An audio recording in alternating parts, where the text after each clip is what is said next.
Welcome to episode number 7 of the Dabs and Show, Dabs and Mental Health. I am the Prophet. And I am the Terp CPA. Thank you for joining us today. On today's episode, we're going to dive into some of our own personal experiences with mental health, you know, the changing seasons and kind of what that does to you, and just the overall healthy coping mechanisms that we have learned and are still learning as time goes on, you know, what works best, because we are an ever-evolving being, and to hopefully shed light on something that a great generation of Americans don't necessarily believe is real because they just never talked about it. Yeah, it's something that is underutilized, under-talked about, or not talked about enough, and it's something we want to touch on because it's both impacted and been an important part of our lives. And mental health is something that everyone deals with, whether or not they realize it. Sometimes people don't even realize they're going through depression, anxiety, all sorts of different things, just because it's either undiagnosed or they just don't even know in themselves. Because, shoot, before I was educated, sometimes I didn't realize what depression was, because depression for me is not feeling just sad. Everyone kind of like, there's this kind of stereotypical What do you have to be so sad about? Exactly. You're sad. When you're depressed, you're super sad. Well, for me, I was numb. Like it's this weird numbness for, I don't feel anything. Like I don't feel happy. I don't feel sad. I'm just meh. Exactly. And it's this whole thing of like not understanding of, like you said, with that generation hasn't been educated in that around mental health as well as experienced it as much. So they may have experienced depression, anxiety, or whatever, but not realized what it was in those moments, and then how to either help themselves or help their children. Exactly. And I can't fault a person that's never been in an environment to talk about a situation, and then you go to talk to them and they have no idea what you're talking about. Exactly. You know, like I have these conversations with my dad, and he looks at me and goes, "Oh, you know, what do you have to be so sad about?" It's like, Dad, it's not that I'm necessarily sad. It's that I wake up and my mind is immediately telling me how much it hates me and how much I should hate myself and how much, you know, a promotion of that negative self-image that I constantly battle. And it was probably my own fault because I dwell on things and I forward think, which only makes it worse. You know, it leads to anxiety about things that might not even exist. But by accepting those realities for what they are, you know, it makes a world of difference when you know, hey, this is who I am. I'm going to think these things no matter what. And healthy coping mechanisms and techniques, which, you know, something we'll get into, it makes a world of difference once you know what works and what doesn't. Yeah. And like we were talking before the episode, you know, what different things we wanted to touch on, and I said it once, I'll say it again. I can't be mad at a person for not knowing how to help me if they've never been put in a situation where they would have to help a person in this scenario. Yeah. I can only ask for help, and if they don't help me, I move on. Because you can't continue a conversation with a person who has no idea how to help you. You know, when it comes... if they're not willing to understand. I think if they're willing to understand, or if they're willing to continue to have that conversation, so the whole purpose is so they do understand, I think the conversation's still worth having. Yeah, definitely. I'd say more long-term, move on to things that you can control. Oh, 100%. And I take something we'll touch on today, I take a very self-centered approach to my mental health. Like, you could fill a room, or here's a picture of a room with all the people in it that will pay my bills for me and care about me a million years, no matter what. You know, there's nobody in that room. The only person that's going to take care of me is me. Yeah. You know, if everybody, it's a really horrible mantra, but if everybody on Earth died tomorrow of a really mysterious illness, and it was just Tyler left, who would take care of Tyler? Me, 100%. And that would have to be me. It would have to be. And that's my mindset about life right now. And it's kind of morbid and sad, but it's either that or I get in my own head, my own feels about how everybody else thinks. And all that does is contribute to a negative self-image. And I already have a negative self-image. Well, yeah, and if you want to be able to, excuse me, if you want to be able to help the community around you, you also have to be able to fill your own cup. You have to be able to give back to yourself. You have to do that self-care, because a lot of the times people want to give and give and give. Sometimes don't even realize they're giving to their own detriment. They're giving to the point where they have nothing left to give, and not realizing that they're now resenting the people they're giving to because they're not taking care of themselves. You do have to take care of yourself first. And as much as selfish and everything else like that, how I look at it is you have to take care of yourself first so you can fill other people's cups, so you can take care of the community around you, because I do think it is still about the community, the overall spirit, everyone around us. But at the same time, to be able to help each other out and to be able to take care of each other, you have to work on yourself and figure out, who am I? And really kind of unpack that ego and look at, is this really happening to me, or is this my ego? I mean, shoot, I had that this week, actually.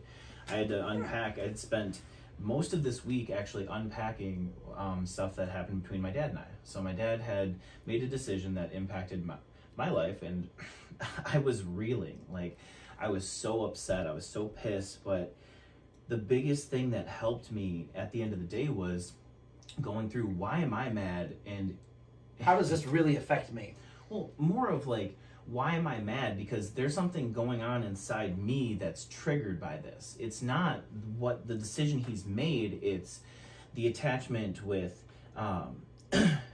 past relationships with him and I, with things falling apart, the things that happened with my mom, where she did something similar and essentially had the same kind of result. And so a lot of these wounds that I had, that I've dealt with and everything else, were triggered by this trauma. And so I had to process that. And the biggest thing that really helped, really where I'm going with this, is focusing on myself and figure out, why am I mad about this? Something he's so ungodly happy about, which he has every right to be. He has every right to be happy. And so I'm like unpacking this stuff. Why am I mad? I'm mad because of this. Oh, it could be because of this. It could be because of this trauma or that trauma. And really what got me through that was talking to him and figuring out, okay, why are you so happy about this? Because I need to understand where you're at. Because right now, I'm not where you're at all. And I'd like to be. Because I want to be happy for you. I don't want to look at this as a negative thing, and I want this to be a positive thing between us, and I don't want this to be a rift. And so we spent a good amount of time talking through this, figuring out, what is it really I'm upset about, as well as, why is he so happy about this? And now that I have an understanding, the way I look at the situation has completely changed, and the way I approach the situation has completely changed. Solved with a good conversation. Exactly. Communication is key.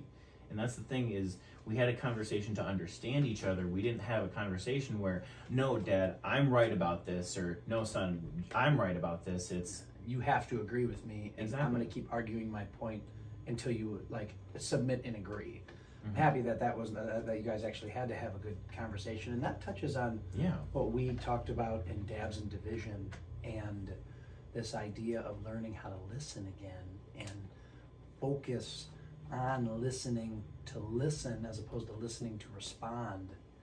Listen to learn. Listen more than you speak. They're age-old conversations, but it's not like they're any more wrong because it's an old idea. It's a very old idea, but it's a very right idea. It's the idea of, like we said before, listening to understand, because again, we talk about mental health.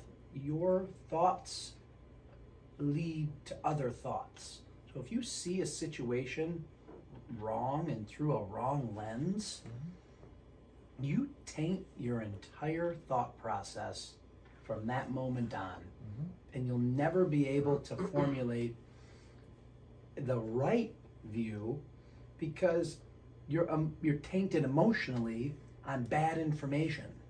Well, yeah, and that's what you're talking about right now is all purely subjective. One thing that's helped me that I've heard recently that I still have to work through, because I'm so used to the right or wrong mentality, is things just are. They're not right, they're not wrong, they just are. And we add the context to it. We put the subjective, if this is right, this is wrong, based on how I feel about the situation, how I look at this through my lens. I've now dictated whether this is right or wrong, when in reality, it just is.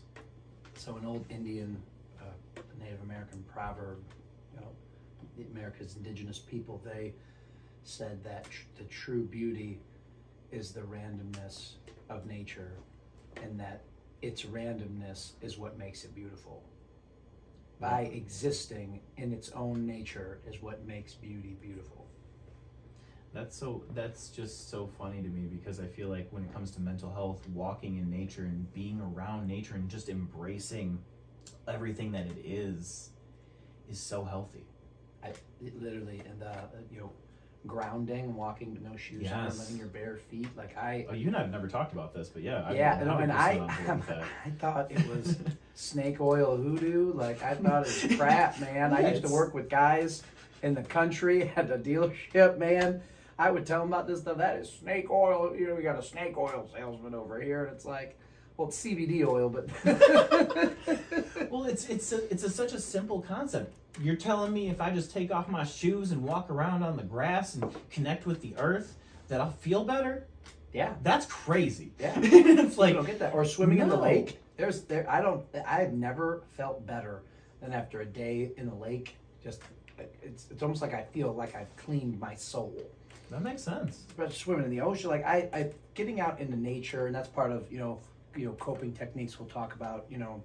This is a great coping technique we'll dive into a real coping technique moment right here. Grounding yourself in nature, grounding yourself in the water, getting outside, getting sunlight, natural vitamin D, especially this time of year. Buy a good jacket, or perhaps sew yourself a beautiful wool capote. Oh, gorgeous. Oh yeah, I own one, and they're great for hiking. They're long, warm, and spend time outside. This is the time of year, seasonal affectiveness disorder is real. Oh yeah. People need to understand that it is a thing, and it's winnable, it's beatable. We wouldn't exist right now. I see the coolest memes. And it's like, this was a cool math human meme of what it takes for you to have existed. Okay. How many people had to come before you for you to exist? Yeah. And it starts counting back grandparents and great-grandparents. And it's like, for you to exist, 6,000 people had to exist at one point. Okay. You know what I'm saying? So it's like, looking at that math, the fact that we get to exist is something that, to me, plays to the benefit of my mental health. It's like, you get to exist. This isn't a curse. This is a gift. This is a true gift. But it's how you're looking at it. Yeah. And this is another part of the episode that we'll get into, and that's perception. Yeah. And that's so just to finish up on this coping technique. To you ever feel like you're in a funk? You ever feel like you're just not, for whatever reason, getting what you want? Reset your system, get outside. If it's the winter time, go for a hike, go for a walk. Just get outside, experience nature, grounding. Even if you go outside in the snow with no shoes on for 20 or 30 seconds, that shock to the system makes all the difference. Really does. Do some self-care. That's the most important thing. That's what really all of this is describing, is you need to do self-care. Self-care is so important, and if we don't do self-care, if we don't take care of ourselves, we can't take care of others. And that is, I think, the biggest takeaway of really all the different pieces of what we've been talking about, is self-care is so important. And if you don't do it, you're really doing yourself a disservice. I completely agree with you. Self-care and the overall coping mechanism that we're talking about, with the grounding, and moving out from coping mechanisms, to perception. Yeah. And in my own life, in my younger years of life, I was an immense pushover, and I kind of just let things happen. My mouth also got me into a lot of scenarios where I'd get really excited and confident, say too much, and then get destroyed by the world around me. Okay. And, you know, it didn't help. I was the only terrorist-looking kid in the school, so, you know, I grew facial hair in the 5th grade. And I was going to say, please describe what you mean by terrorist. Yeah, looking. yeah, I feel like that's a very yeah. vague description. You know, to anybody who you know, went to high school with me, it was always like a joke. Oh, you know, 9/11 happened. Oh my God, Paul looks like a terrorist. Oh, he looks Arabic. Oh, he's from the Middle East. And it's like, Okay, so a lot of ignorant statements. yeah, and it's like, to me, I never like felt like a victim. I was always like, wow, these peasant people have nothing, and this is what they have to come at me with. I later in life realized that it's just dumbness, because it's like that's people being dumb. Like, they don't, you know what I'm saying? Like, I feel like it's them, like, they feel it's part of kind of like it doesn't matter. too. Like it's what they're feeling about themselves. Exactly. And so like my early years of life, you know, it was something I couldn't control, but it really contributed to a negative self-image, which manifested hardcore in my 20s as like I saw myself as this just fat, like lazy person, like felt like it. And I, over time, came to the realization that this, you know, fat, lazy person, I thought I was going to die like that. I thought I was just going to, you know, it turned into these incredible negative thoughts about how I have nothing, I've done nothing, I am nothing. And, you know, you work towards a goal and you put in time and effort. And like, we talk about, what are you willing to dedicate? Well, it's like, I've dedicated my life to certain goals that I'll die with. And, you know, one of them is my business and my inventions, and it's like, we've made mountains of progress, and the only reason we made it is because we persisted through all of the shit, and through persistence we made progress. Progress is persistence. You want to move the line an inch? Persist. For sure. It's simple as that. And it's a hard truth sometimes, because persistence sucks. Yeah. It's getting kicked a lot. Yeah, it's getting kicked a lot. It's taking it on the chin and not thinking about it. You know what I'm saying? Like, you just got to be okay with it. And, you know, there's a term that I've heard veterans say. It's embrace the suck. You know, I've heard that. I've heard it's a boot camp term. I've heard that. Embrace the suck and live with it, because this situation is horrible, but life is really, really interesting in how it can present you with things that you couldn't even imagine. Well, yeah. You know, so it's so getting back to perception and how you see the world. You know, I had to change my own lens to add what I wanted in my own life to be what I wanted. You know, I had to realize that I will never be able to depend on anybody around me to modulate my own life and care about my own life more than I will. Well, yeah, it sounds like you had to change out, like, how you see yourself, like, Yeah, by making these steps To a T. by following through on these steps, by doing these things, you now see yourself in a different light, which helps your mental health at the same time in a significant way, because as you were just describing yourself, you looked at yourself in a very negative way as a fat, lazy, XYZ, whatever it was, that just isn't who you really are at the core, but that's how you felt about yourself, because that's the image you have of yourself. Where now I feel like your image is completely 180 and I'm a healthy individual who's got their stuff together. I'm trying to get this going. I'm trying to get this going. We're moving things forward. All the ball's going down the field, literally that. And it's not that the thoughts of me being that lazy, horrible person aren't there. They're there every single day. But there's a new part of me that's like, well, there's room for improvement. But Paul, it is not as bad as your own mind is making you believe. Because your own mind, I mean, I have seen perfectly normal people that go like that because their own mind made them believe it. They believed it. Well, you ever notice? Placebo effect, man. The placebo effect will literally make you think you're sick or not sick based on your belief and confidence in that belief. Yeah. Oh, that makes perfect sense. And I've definitely seen that with clinical trials. They've seen people like heal essentially themselves through the placebo. Mm-hmm. I don't remember where I was going with that. No, that's okay. So no, it's like the whole idea of what I'm getting at in the lens and perception, and moving on to, you know, yourself and, you know, are another, couple more coping mechanisms. You have to have the perception of yourself be something that you want to be. And it's still not perfect, but I see myself as a winner. I see myself as a healthy, happy person. And it sounds like part of it is how you're talking to yourself, like How how you're to. describing yourself now. And that's Dude, I am mean to myself. Dude, I would never in my life be as mean to people as I am to myself. And it is insanity. That's what's so important, is so many people don't realize that is so common. I'm on the exact same page. I will say just horrible things to I should say I used to say really horrible things to myself to the point where it got really low.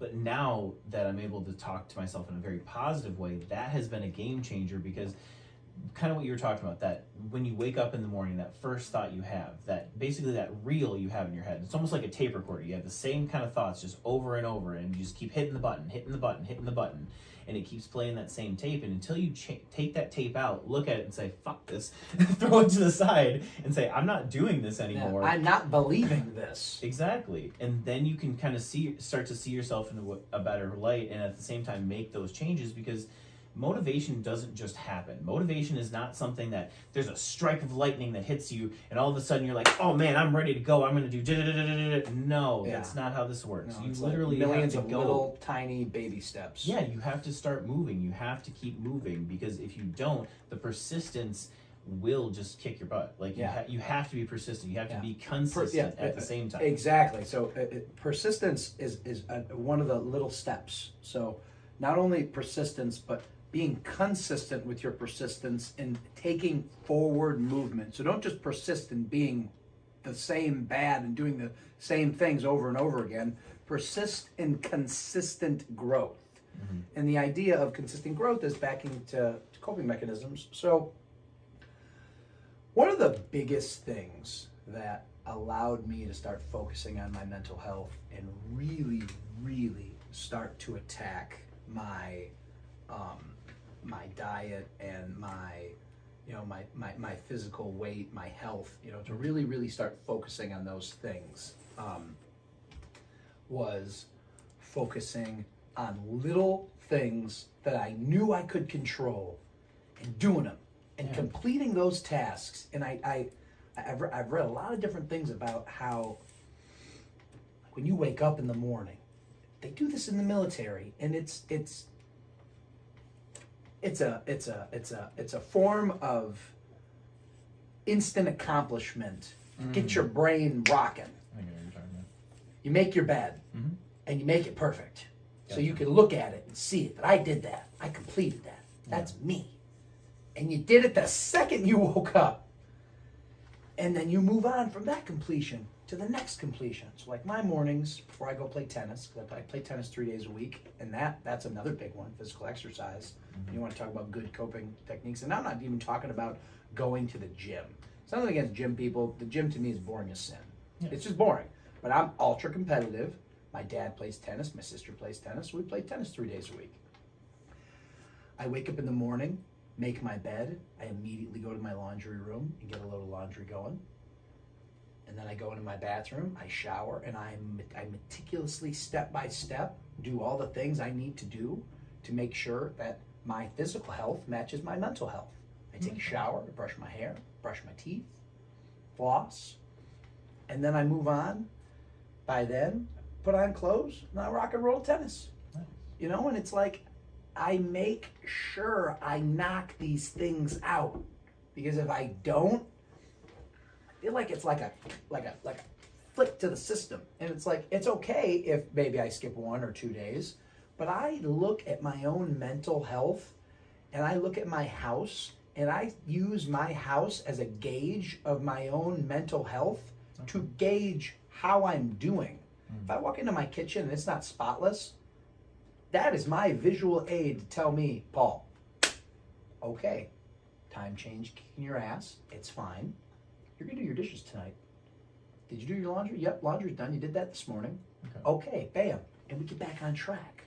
And it's having these visual cues that you develop through good habits that tell you. So now you're not guessing. Now you're not, oh, I'm just not feeling good. It's like, no, my house looks like shit. Well, it looks like shit because I 100%. feel like shit.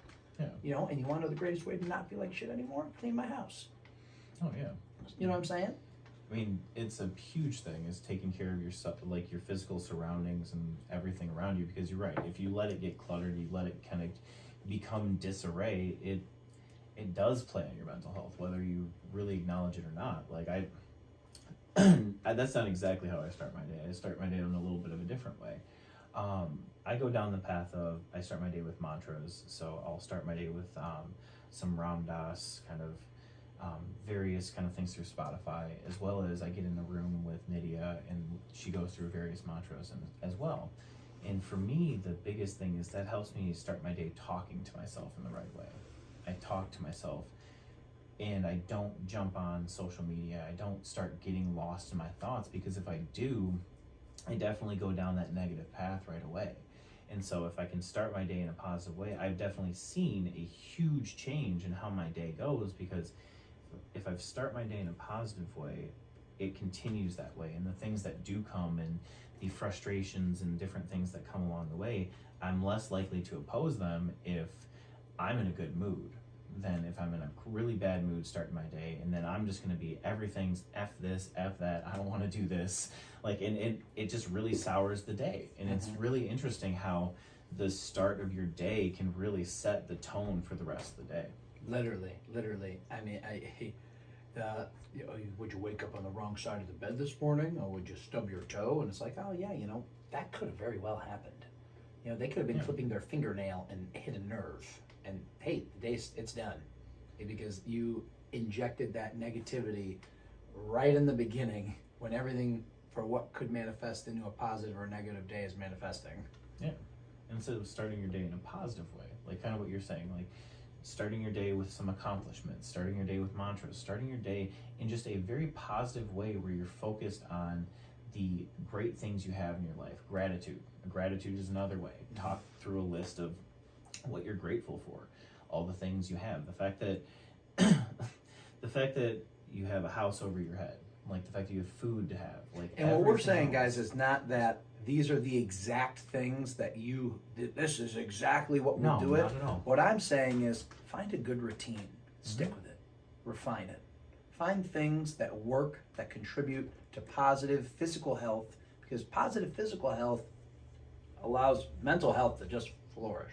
And that's the other coping technique that will lead into our episode number 9 after our Dabs and Oreos episode. Episode number 9, Dabs and Diets. A great coping mechanism for mental health is focusing on your physical health and good, healthy dieting. A big contributor to mental health issues in this country is what people consume. You are what you eat. And it's sad that I can go buy fast food easier and cheaper than I can go buy healthy food. Oh yeah. And it is what it is, but because it is what it is, knowing ahead of time, that by eating healthier and eating better food for the long term, you'll have better health and less health issues down the road, as opposed to eating cheaper food that's horrible for you. Yeah. That will, it's like, great, I saved money here, but down the road, I now have all these health issues because I didn't eat well my entire life. Oh yeah, those medical costs will greatly outweigh all the money you save on Taco Bell, McDonald's, and anything else. Don't get me wrong, I love Taco Bell and McDonald's and everything else. But not hating on them or anything like that. It's just you have to acknowledge at the same time, like Taco Bell and McDonald's, you don't sell healthy food. You don't sell things that are good for people. You sell burgers, from my understanding, that are dipped in sugar water and then put on the grill, so further adding to their addictiveness, and just things that are just not great overall. But own up to it. That's all I'm saying. I'm not saying you have to be something different. If people want to make that choice, they can make that choice and have the consequences of it. Have that affect their mental health. Is really it. No, definitely. And I just to wrap things up, when we look at the overall idea of what we're talking about today, lens, perception, persisting, changing your perception to a bearable mindset, and coping with knowing what is gonna be there. It'll never go away, but how you handle it is completely on you. It's like I focus on things that I know I can control, and if I can't control it, I move on from it because it will not change. I cannot do anything. If I can't do anything, I'm out because all I'm going to do is dwell on something that I can't that I can't control. Mm-hmm. And that, to me, sounds like a miserable scenario.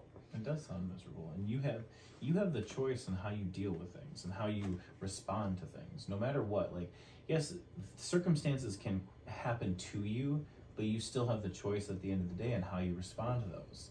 So, yeah, you can get hit by a car, but at the same time, you don't have to get out and have some road rage action and start yelling at them and causing a scene and everything else. You can get out. All right, here's our insurance. Da da da da. Have a nice time. Nice time. Yeah. and move forward. And it's really our life. We have control of our life in that way. Everything that happens to us, we have a choice on how we react to it, what we do with our day, what we do with our time. Our life is under our control. It's a lot of the times just easier to be the victim, to say, oh, my life is out of control. I mean, shoot, I can speak for myself. I've had that mentality before. It is easier to be the victim, and it's everyone else, and that's why I'm not succeeding. That's why I'm not getting anywhere. It's because of everyone else. And it's like, no. Back up. Take a look in the mirror and look at how you're spending your time.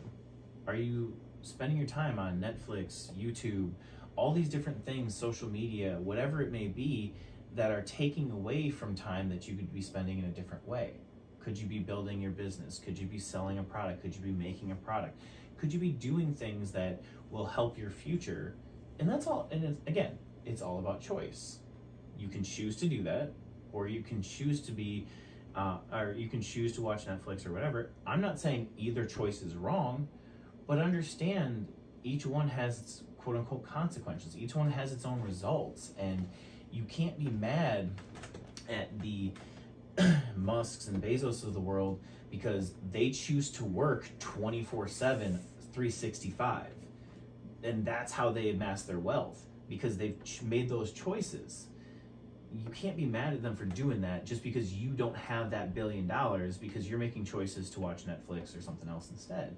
Just accept the choices you make in your life is really my point on that. Is we all have control of our lives, and it's all about choices. And sometimes it's a hard truth that when a person thinks about their negative self-image or their own negative mental health, that well, it's the world around me that's making me feel this way. It's obviously not me that's doing this. I would never do this to myself. Well, yeah, the whole thing with my dad. Yeah, I would never. This is obviously everybody around me. Clearly, it's not me. It's like, well, no.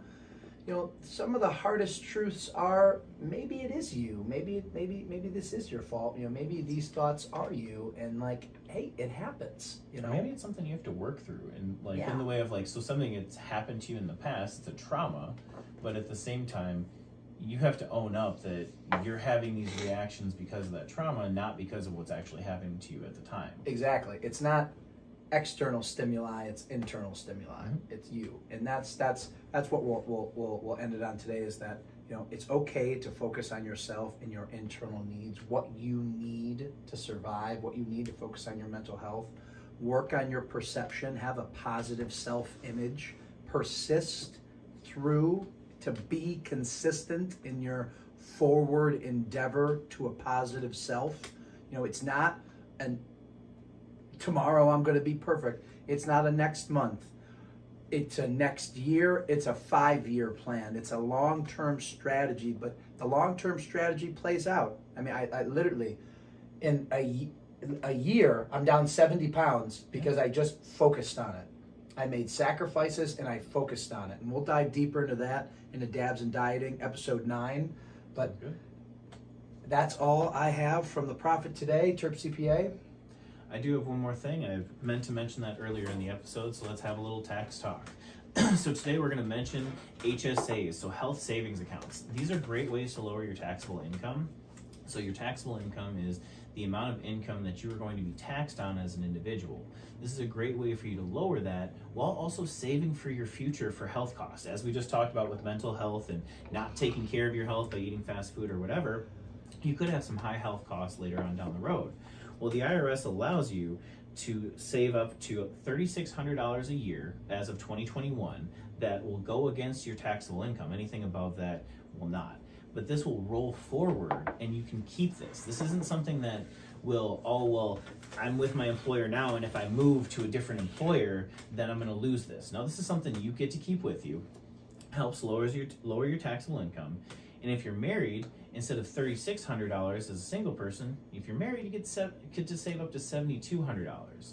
And if you're over 55, because I know some people, as you get older, your health costs go up and everything else, the IRS thought about that as well, and they said, hey, you can save up to $3,600 as a single person or $7,200 as a married person, but if you're over 55, go ahead and save an extra $1,000 and we'll let you lower your taxable income by that as well.